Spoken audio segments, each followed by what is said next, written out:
I still remember the first rule of that house, because it was said so casually, like someone reminding you to take your shoes off before coming in. First came him. Then came the dog. Then the chickens. And only after all that, came me. He didn't shout when he said it. That was the strange part. No anger, no drama. Used a statement of how the world worked inside those wooden walls. And somehow, as humiliating as it sounds now, I nodded. He accepted it.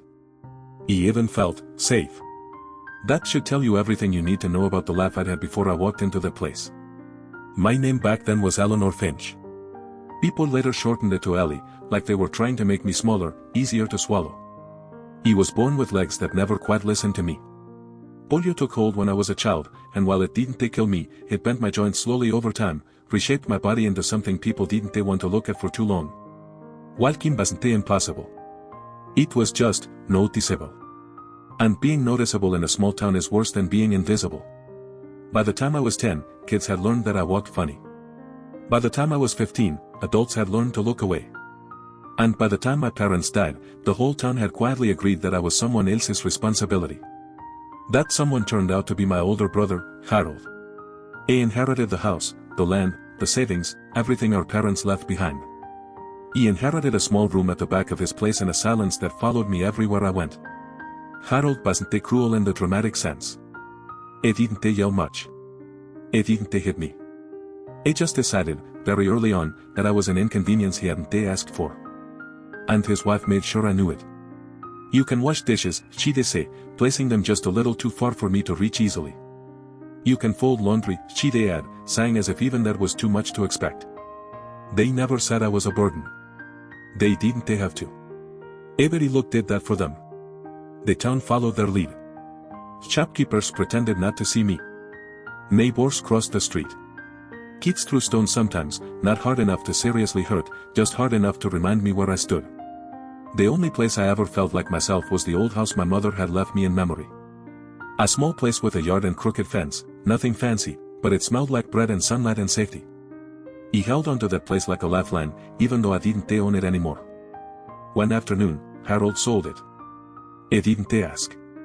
He didn't explain. He just came home and told me it was done. You can't manage a house like that, he said, not unkindly, not kindly either. You can barely manage yourself. I remember standing there, trying to argue, trying to say I could work, that I could learn, that I could try, but the words felt thin in my mouth. The papers were already signed. The memories were already gone. That night, something in me cracked quietly. After that, I started sneaking out. There was a small bar on the edge of town, the kind of place that smelled like old wood and spilled beer, where the piano was always slightly out of tune. He went late, when the lights were low and everyone was drunk enough not to stare. In that place, no one cared how I walked. No one cared how long it took me to sit down. He could sway gently to the music, close my eyes, and for a few minutes, I was just another woman listening to a song. Those nights were the only times I remembered what it felt like to breathe. Of course, I was always caught eventually. My sister-in-law waited for me sometimes, standing in the dark like a trap.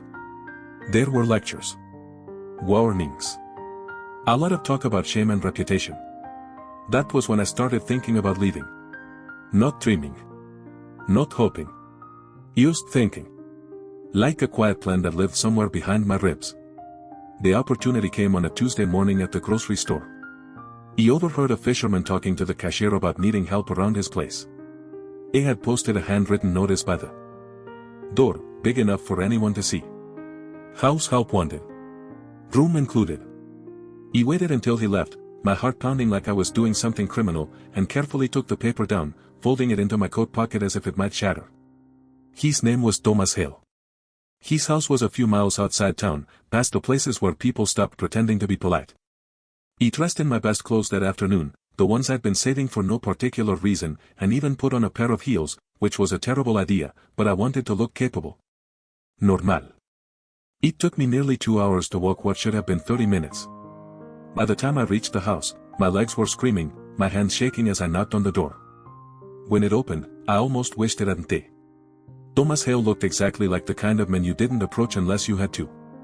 Broad shoulders, rough hands, eyes that didn't bother softening for anyone. He didn't say hello. He just stepped past me like I was part of the doorframe. He followed him inside, apologizing too much, explaining too fast, talking about my experience, my willingness, my determination. He listened in silence, poured tea, set the cup in front of me without looking. "I need someone who can take care of a house," he said finally.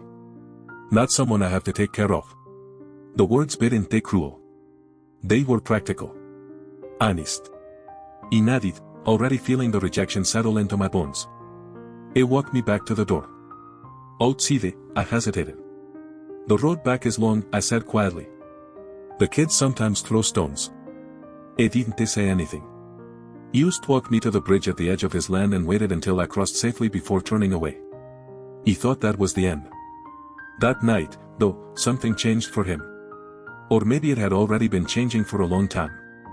Thomas had grown up in foster homes, drifting between places that never quite wanted him. He learned early that words were dangerous and silence was safer. Fishing suited him. Woodworking suited him. People did not. No one had answered his notice except me. The next morning, he showed up at my brother's house. "Ije give her a trial," he said. "If she wants it."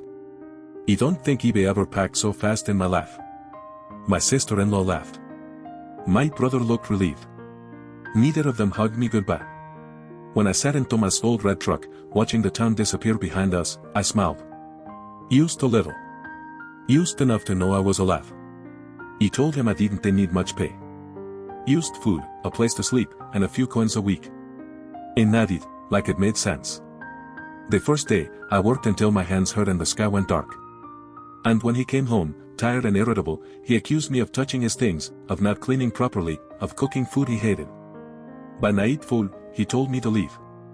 He didn't argue. He picked up my bag and stepped outside. But the next morning, he found me downstairs, cleaning quietly, breakfast waiting on the table. He didn't say a word. He just ate and went to work. That silence was my permission. He didn't know it yet, but that was the moment my life truly began to change. For a while, that was how things worked between Thomas Hale and me. Silence instead of permission. Routine instead of kindness. He learned quickly that if I didn't ask, I was allowed to stay. If I didn't complain, I was tolerated. And for someone like me, tolerance felt dangerously close to love. The house itself was small and stubborn, like the man who owned it. One bedroom upstairs under the slanted roof, a narrow kitchen, a living room that smelled faintly of sawdust and fish no matter how much I cleaned. The stairs creaked like they were warning you not to get too comfortable. The bed upstairs was barely wide enough for one person, but Thomas said it flatly the first night, standing in the doorway with his arms crossed. "That's the only bed. Jure not royalty." He told him it was fine. He slept worse. And I meant it. That first night, we lay there stiffly, a careful distance between us, both staring at the ceiling. I could hear his breathing, heavy and uneven, like a man who spent his life bracing for something to go wrong. He slept with my legs stretched out for the first time in years, and I remember thinking, absurdly, that this might be the safest place he'd ever known. The next morning, he snapped at me for scolding the dog. Ide barely raised my voice, just a quick warning when the animal tried to steal food from the chickens. Thomas' reaction came out of nowhere, sharp and humiliating. "They were here before you," he said. "They were more useful too. Don't forget your place." He felt something cold slide through my chest. He didn't cry. He didn't shout. He just nodded, because nodding had kept me alive this long. But that day, something shifted. He walked back toward town, my bag slung over my shoulder, not sure where I was going, only that I couldn't stay there and keep swallowing myself whole. Halfway there, I ran into my sister-in-law at the market. She laughed when she saw me. "So," she said loudly, making sure people heard, "living with that fisherman now? People are saying he keeps you like a mistress. If you married him, at least he'd sound respectable." He smiled at her, calmly, like none of it hurt. He understood then what the world had already taught me. It wasn't going to be kind. It was never going to soften. And if I didn't choose something for myself, it would keep choosing for me. So I turned around. I went back to Thomas's house that evening and didn't explain. I cooked dinner, cleaned the floors, fed the animals, and went upstairs like nothing had happened. He didn't apologize. He didn't ask. He just accepted my return with a grunt and an extra blanket tossed onto the bed. That was the beginning of the strangest truce I've ever known. I found an old box of paint in the shed one afternoon, dried and half forgotten. The colors were faded, but they were still colors. He felt like he'd found treasure. He painted the old dresser first, careful and slow, choosing a soft blue that reminded me of open skies. When Thomas came home, he noticed immediately. He didn't say anything. But he ate his soup that night and said it was good, which was his version of praise. That was how he showed things. Not with words. With allowances. He started drawing again too. Small things at first. The chickens. The dog. The way sunlight hit the table in the morning. Drawing had always been my secret language, the place where I could put everything I wasn't allowed to say. No one had ever cared before. In my brother's house, they told me it was childish. In town, they told me it was ugly. Here, no one told me to stop. One afternoon, a woman knocked on the door. She was polished in a way that didn't belong to our part of the world. Clean lines, confident posture, eyes that actually looked at you instead of past you. She said her name was Claire Rowan, and she'd recently moved from the city. Thomas had sold her fish weeks ago and never delivered it. He apologized on his behalf, embarrassed, promised to remind him. As she turned to leave, she stopped, staring at the walls. "You drew these," she said. I nodded, suddenly self-conscious. "They're wonderful," she said simply. No one had ever said that to me before. Clyde came back the next week. Then the next. She started buying my drawings, small amounts at first, enough to make me dizzy. Thomas pretended not to care, but I noticed the way he listened when she talked about art, the way he nodded when she encouraged me to keep going. We became something like partners without saying it out loud. He kept track of his orders with little illustrated cards so he wouldn't forget deliveries.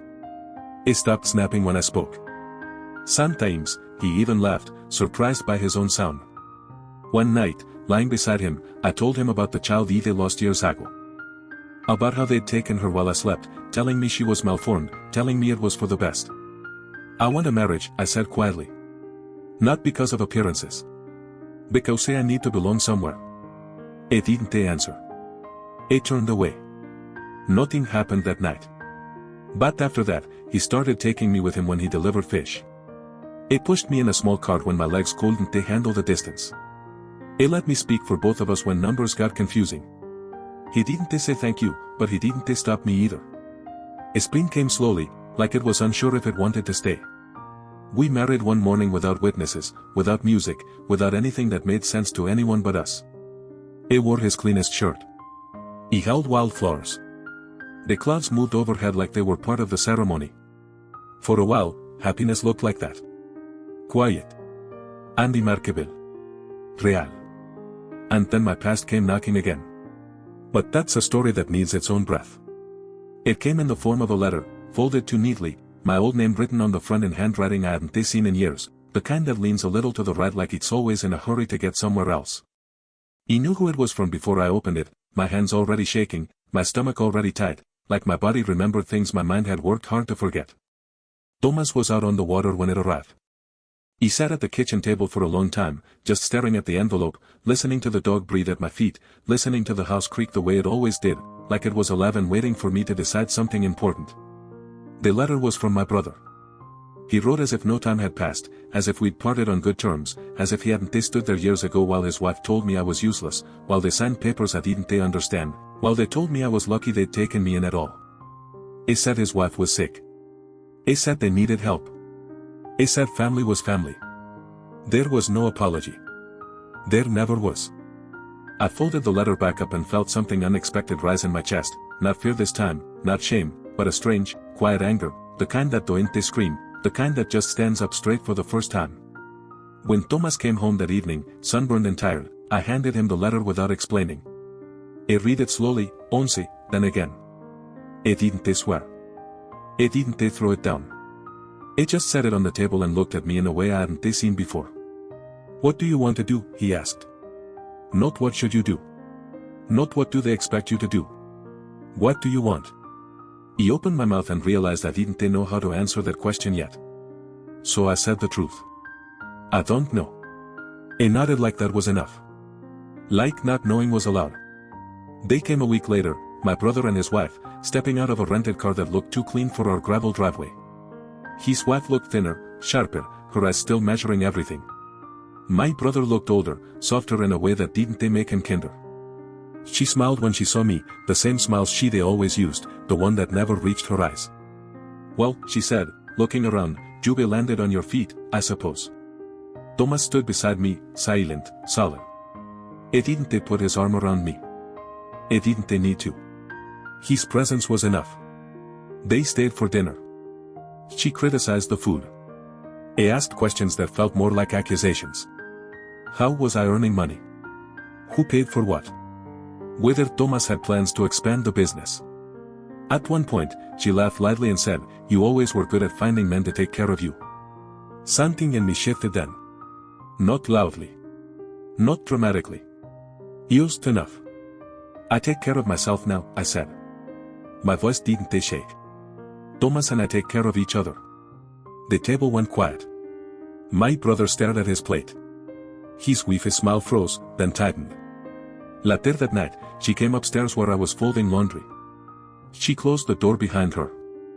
You know, she said softly, we could make room for you again. Things were hard back then, but you understand that, don't you? You owe us. He looked at her, really looked at her, and for the first time, I saw how afraid she was.